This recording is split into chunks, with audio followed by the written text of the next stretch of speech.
Oke, terkait dengan adanya wacana mengenai amandemen Undang-Undang Dasar 1945 pada saat masa-masa pandemi, saya sendiri merasa kontra terhadap adanya rencana tersebut karena tidak ada urgensi yang cukup menjelaskan untuk kenapa harus ada amandemen tersebut.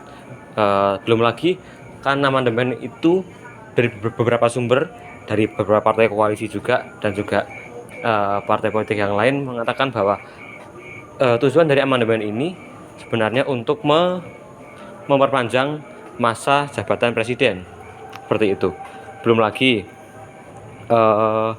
seharusnya amandemen ini kan disahkan oleh MPR, sedangkan MPR merupakan perwakilan dari rakyat, sedangkan apabila dari rakyatnya tidak ada desakan untuk mengadakan sebuah amandemen, menyelenggarakan amandemen, maka perlu dipertanyakan lagi apakah tujuan dilaksanakannya amandemen ini untuk apa, gitu. Sedangkan kalau menurut survei pada tahun 2019 itu mengatakan ada 55% yang tidak setuju jika amandemen Undang-Undang 1945 dirubah, maksudnya dilakukan amandemen.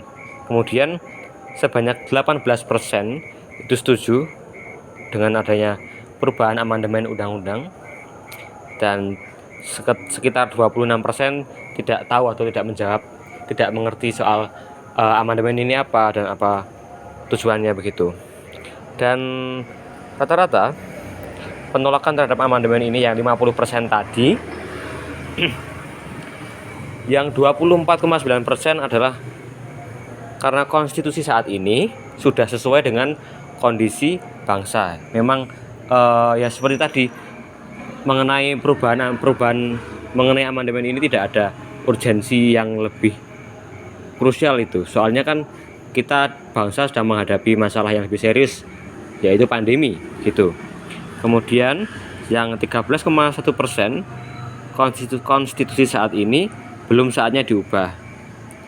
Selanjutnya 14,5% mengatakan bahwa konstitusi saat ini masih layak untuk dilanjutkan. Kemudian 7,4% mengenai konstitusi saat ini tidak boleh diubah, dan 7,1% yang lain pandemi ini belum usai. Nah, kembali lagi, karena pandemi belum usai dan Indonesia masih dalam fase yang kritis, tidak ada urgensi yang cukup penting untuk membuat amandemen ini dilangsungkan. Sedangkan seperti tadi lagi, kembali lagi, karena amandemen ini juga harusnya mendapatkan desakan dari rakyat, sedangkan rakyat pun tidak ada desakan, tidak ada keinginan untuk melakukan amandemen. Ya untuk apa kita lakukan amandemen? Jadi saya masih belum setuju jika ada amandemen undang-undang di kala pandemi ini.